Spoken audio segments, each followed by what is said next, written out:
Morning बच्चों, मैं अनूप और आपका वेलकम करता हूँ अपने इस यूट्यूब चैनल जिसका नाम है कोचिंग पॉइंट। तो बच्चों, आज के टॉपिक में हम पढ़ेंगे फंक्शन के बारे में। ठीक है, तो फंक्शन होते क्या हैं, कैसे इनको हम बनाते हैं, कैसे हम इनको कॉल करवा सकते हैं, ये सब हम थ्योरेटिकली पढ़ेंगे भी और उसे प्रैक्टिकली करके भी देखेंगे। ठीक है, तो चलिए स्टार्ट करते हैं।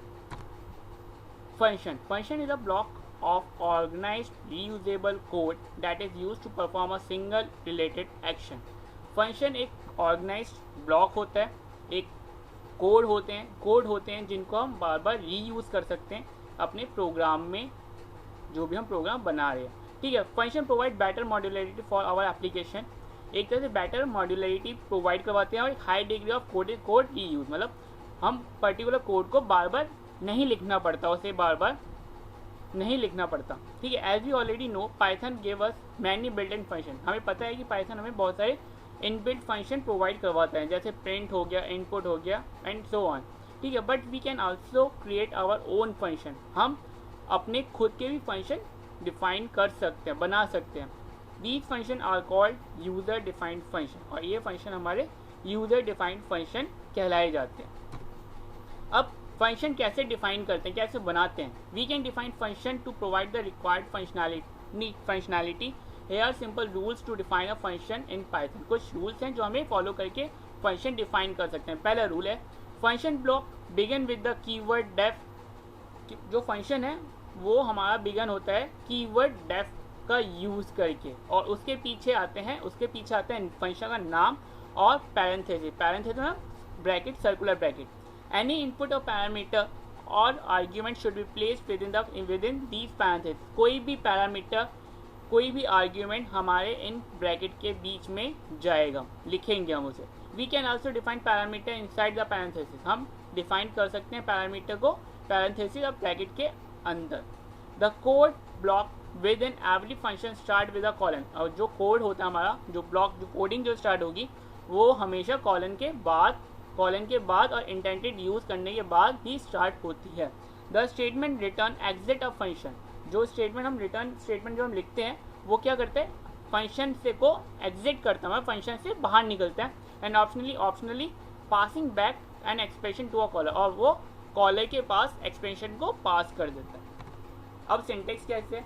पहला की जो सिंटेक्स है वो है, फंक्शन बनाने का जो सिंटेक्स है वो है पहला डेफ, फिर function name bracket open, parameters bracket close and colon, फिर एंटर मार के, जैसे हम एंटर मारेंगे तो आपको वो स्पेस छोड़ के आपको वहाँ से टाइप करना स्टार्ट करना पड़ेगा। ठीक है, फिर रिटर्न स्टेटमेंट। एग्जांपल के तौर पे हमने एक फंक्शन डिफाइन किया जिसका नाम है कॉल, फिर उसके अंदर एक पैरामीटर पास किया है एक्स, और एक्स पैरामीटर पास करने के बाद R is equal to 2 multiply by X की पावर 2 और रिटर्न आर। ठीक है, जो हमारा जो प्रोग्राम हमने किया है, तो हमारा जो लास्ट आउटपुट आया वो आया है 18। ठीक है, तो कैसे आया 18, देखिए समझते हैं। तो सबसे पहले हमने एक वेरिएबल बनाया जिसके अंदर एक जो भी यूज़र इनपुट करेगा वो नंबर 1 में चला जाएगा। फिर प्रिंट कॉल num1। अब प्रिंट क्या करेगा, कॉल नम फंक्शन को कॉल कर रहा है, num1 फंक्शन को वो, या कॉल फंक्शन को वो कॉल कर रहे हैं, कॉल जो, और हमने उस पर्टिकुलर फंक्शन को डिफाइन कर रखा है ऊपर। ठीक है, तो हमारा जो आउटपुट होगा वो आएगा 18 ही। Calling and using a function, कैसे हम फंक्शन को कॉल करते हैं ये समझते हैं।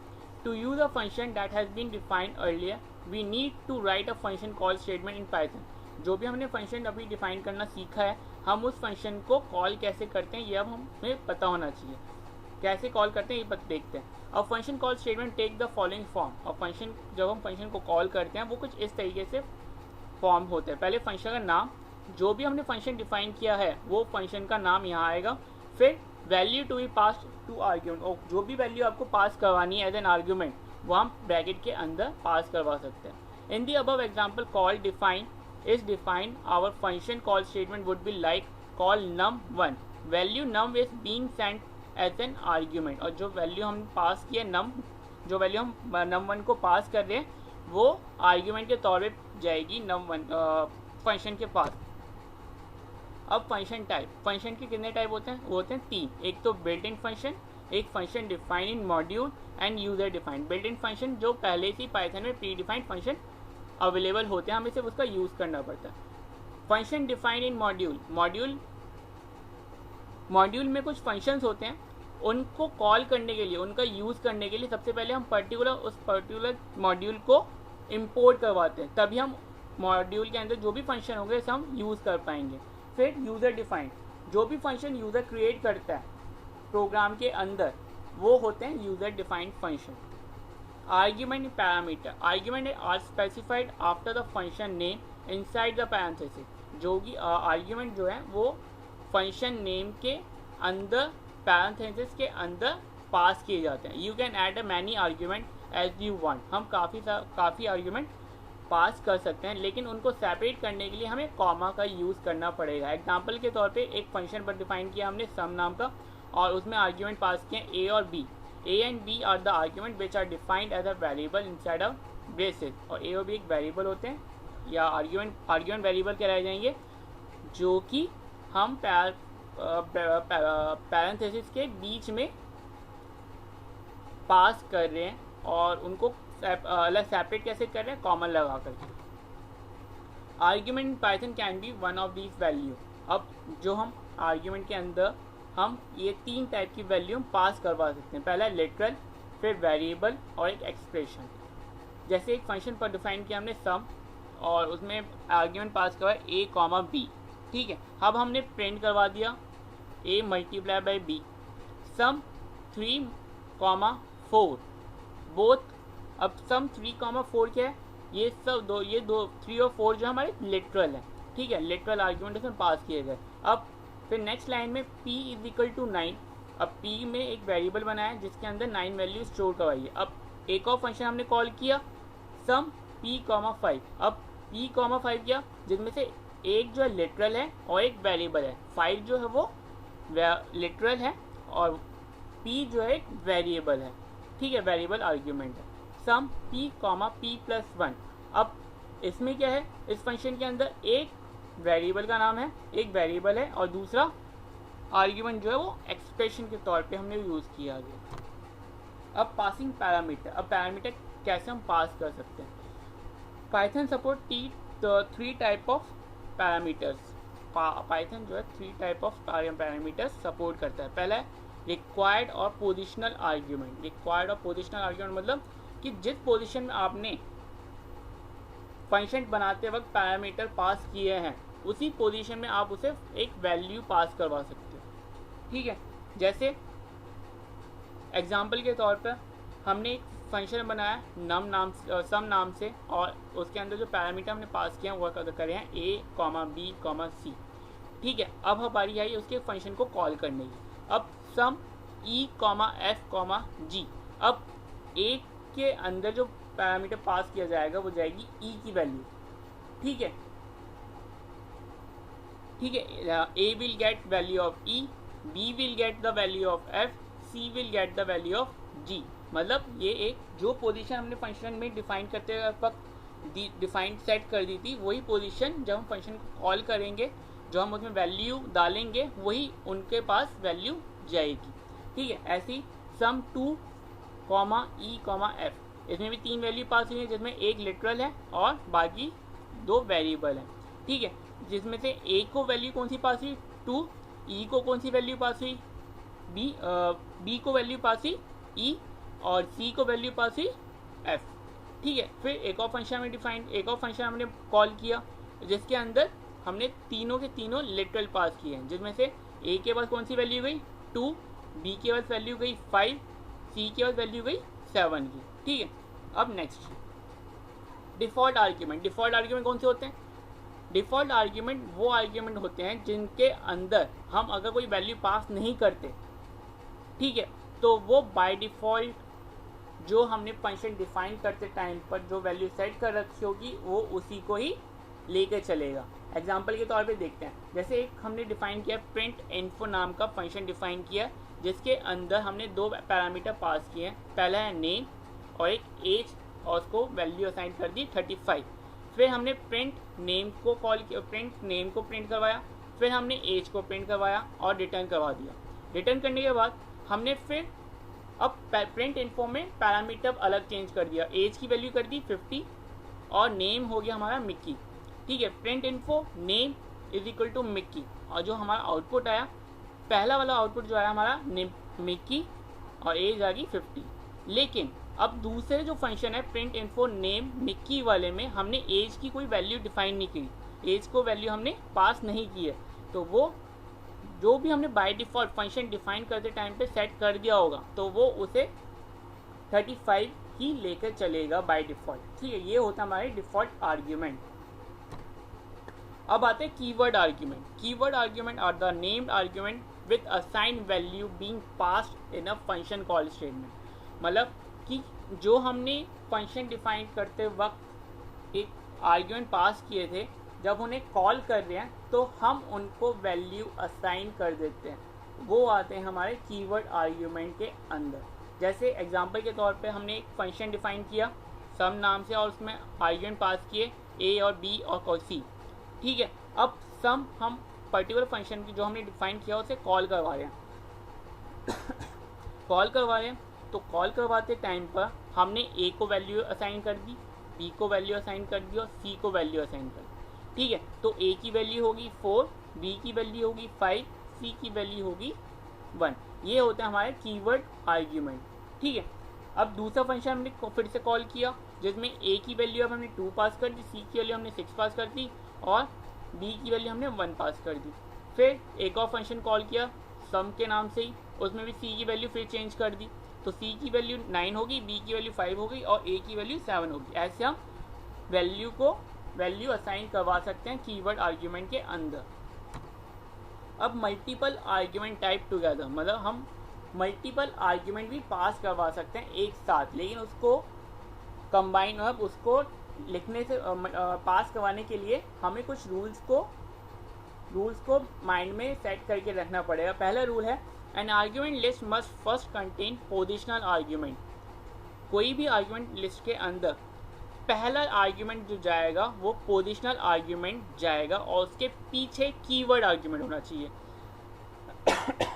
ठीक है, और keyword argument should be taken from the required argument preferably. और फिर कीवर्ड आर्ग्यूमेंट कौन सा होना चाहिए जो जिसकी हमें रिक्वायरमेंट होगी।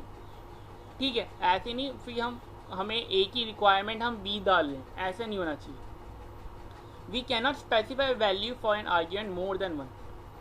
हम ए की वैल्यू मल्टीपल टाइम उसको असाइन नहीं करवा सकते। अब है रिटर्न स्टेटमेंट। रिटर्न स्टेटमेंट का क्या होता है? रिटर्न स्टेटमेंट क्या करता है कि फंक्शंस को फंक्शन से बाहर निकल जाता है। मतलब जब भी रिटर्न स्टेटमेंट यूज़ की जाएगी मतलब फंक्शन एग्जिट हो जाएगा, मतलब फंक्शन के अंदर जो भी आउटपुट होगा वो उसे स्टोर करवा के जहाँ पर फंक्शन को कॉल किया जाएगा वो आउटपुट वहाँ पर ट्रांसफ़र कर देगा। और return statement has no argument in the same return run, मतलब रिटर्न स्टेटमेंट के अंदर कोई आर्ग्यूमेंट पास नहीं किया जाता। We can return a value from a function, हम वैल्यू रिटर्न करवा सकते हैं फंक्शन में से। ठीक है, एग्जांपल के तौर पे एक सम फंक्शन हमने डिफाइन किया जिसके अंदर हमने 2 आर्ग्यूमेंट पास किए, आर्ग्यूमेंट 1 और आर्ग्यूमेंट 2। अब हमने वो उस पर्टिकुलर फंक्शन को डिफाइन किया, total is equal to argument 1 plus arg2। अब एक हम प्रिंट करवा रहे हैं उन टोटल को, मतलब इनसाइड द फंक्शन, जो फंक्शन के इनसाइड हमने टोटल किया होगा उसका आउटपुट ये वाली लाइन में शो कर देगा और टोटल को रिटर्न कर देगा। अब टोटल एक नाम का वेरिएबल बनाया और उसमें हमने सम फंक्शन को कॉल किया। अब सम फंक्शन का जो भी रिटर्न करके आ रहा है टोटल वो कहाँ जाएगा? इस पर्टिकुलर टोटल के अंदर। ठीक है, और जो हमारा आउटपुट आएगा वो कुछ इस फॉर्म में आएगा। अगर इनसाइड जब का जो फंक्शन का जो आउटपुट आएगा वो 30 होगा और आउटसाइड द फंक्शन जो होगा वो आएगा 30। क्यों? क्योंकि जो हमने आर्ग्यूमेंट पास किया है सम के अंदर वो है 10 और 20। अब 10 और 20 तो उसने टोटल किया वो आया 30। ठीक है, तो ऐसे ही इनसाइड द फंक्शन भी आपका आउटपुट 30 आएगा, आउटसाइड द फंक्शन भी आपका आउटपुट 30 ही आएगा। अब स्कोप ऑफ वेरिएबल। अब स्कोप ऑफ वेरिएबल मतलब कि एक पर्टिकुलर वेरिएबल का स्कोप कहाँ तक है, आप उसको कहाँ तक एक्सेस कर सकते हो। ठीक है, ये इसमें आता है। All variable in a program may not be accessible at all location in that program, this depend on where you have declared a variable. कोई भी वेरिएबल ऑल वेरिएबल प्रोग्राम के अंदर हम उसे एक्सेस नहीं करवा सकते। क्यों?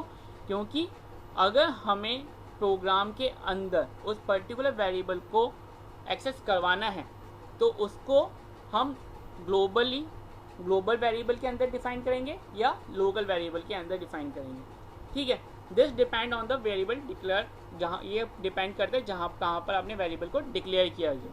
ठीक है, the scope of variable determine the portion of the program where you can access particular identifier. जो स्कोप होता है वेरिएबल का वो डिटरमाइन करता है कि आप पर्टिकुलर आइडेंटिफायर को कहाँ पर एक्सेस करवाना चाहते हो। दो टाइप के स्कोप होते हैं, पहला है ग्लोबल स्कोप और दूसरा है लोकल स्कोप। अब इनके बारे में जानते हैं। ग्लोबल स्कोप कौन से होते हैं? कोई भी name declared in the top level segment of a program is said to have a global scope. कोई भी नेम, कोई भी वेरिएबल जो आप टॉप लेवल, जो आप स्टार्टिंग में डिक्लेयर कर देते हो, वो कहलाया जाता है ग्लोबल स्कोप। और उसको आप यूज़ कर सकते हो पूरे होल प्रोग्राम के अंदर कहीं पर भी। ठीक है, अब ग्लोबल वेरिएबल क्या होते हैं? It is a variable which is declared outside all the function. कोई भी वेरिएबल जिसको हम फंक्शन से बाहर डिक्लेयर कर सकते हैं और उसको हम प्रोग्राम के अंदर कहीं पर भी एक्सेस करवा सकते हैं। एग्जाम्पल के तौर पे एक वेरिएबल बनाया x5। ठीक है, ये हमने फंक्शन डिफाइन करने से पहले ही डिक्लेयर कर दिया। अब हम फंक्शन डिफाइन कर रहे हैं फन नाम से और उसके अंदर एक आर्गुमेंट पास कर दिया a। फिर डिफाइन कर रहे हैं function b is equal to a+1। अब a+1 मतलब 6, आउटपुट आएगा हमारा 6 और वो कहाँ पे कहाँ पे सेव कर देगा? b के अंदर। अब नेक्स्ट लाइन में आएगी रिटर्न b मतलब जो भी आउटपुट आया उसे वो रिटर्न कर दे। ठीक है, रिटर्न करने के बाद हमने y में एक और इनपुट एंटर करवाया नंबर के द्वारा, मतलब यूज़र के द्वारा। यूज़र ने एंटर कर दिया y। अब z is equal to y plus fun x। अब x में क्या वैल्यू थी? 5। अब 5 कहाँ गया? 5 जो रिटर्न करी उसने वो आया 6। फंक्शन का जो आउटपुट आया वो आया 6। अब 6 प्लस y, यूज़र ने सपोज 4 डाला तो 6 प्लस 4 10, तो z की वैल्यू होगी 10 और 10 जो आउटपुट के तौर पर दिखा देगी। अब है लोकल स्कोप मतलब कोई भी वेरिएबल जो फंक्शन के अंदर ही डिफाइन किया जाए तो वो सिर्फ एक्सेस कहाँ करेगा? फंक्शन के अंदर उसे वो एक्सेस कर सकते हैं, फंक्शन से बाहर उसे आप एक्सेस नहीं कर सकते। अब local variable, a variable is declared within a function और within a block, it is accessible only with the function in which it is declared. सिर्फ वो फंक्शन के अंदर ही एक्सेस किया जा सकता है। एग्जाम्पल के तौर पे एक टोटल नाम का वेरिएबल जो कि ग्लोबली हमने वेरिएबल बना दिया। ठीक है, एक फंक्शन डिफाइन कर रहे हैं सम का और उसके अंदर आर्ग्यूमेंट पास कर दिया arg1 और arg2। फिर टोटल किया हमने आर्ग्यूमेंट 1 को, आर्ग्यूमेंट टोटल को। Here total is a local variable. इधर टोटल जो है वो एक लोकल वेरिएबल है। ठीक है, फिर हम प्रिंट करवा रहे हैं inside the function local total. ठीक है, हमने प्रिंट करवा दिया टोटल को और रिटर्न कर दिया टोटल। जो भी हमारा टोटल आया है वो रिटर्न कर देगा। Now you can call sum function. अब हम यहाँ पे हमने सम फंक्शन को कॉल किया तो 10,20, तो 10,20 तो आउटपुट आया 30। ठीक है, तो print outside the function global total. अब हमने ग्लोबल टोटल को यहाँ पर ग्लोबल टोटल को प्रिंट करवा रहे हैं तो आउटपुट जो आएगा हमारा inside the function local total 30। अब फंक्शन के अंदर वो 30 को प्रिंट कर देगा, लेकिन global total outside the function वो 0 इसलिए दिखाएगा क्योंकि ग्लोबल वेरिएबल है, टोटल के अंदर हम वेरिएबल 0 हमने वैल्यू इनिशियलाइज करवा रखी, वैल्यू पास कर रखी है, तो वो टोटल 0 ही दिखाएगा। अगर सम ब्रैकेट 10,20 इसका जो आउटपुट अगर हमें किसी दूसरे वेरिएबल में हमने स्टोर करवाते या टोटल के अंदर स्टोर करवाते तो हमारा आउटपुट 30 ही आता। ठीक है, अब बढ़ते हैं नेक्स्ट। तो आज की इस वीडियो में हम इतना ही। अब नेक्स्ट वीडियो में इसे प्रैक्टिकली करके देखेंगे। तब तक के लिए बाय।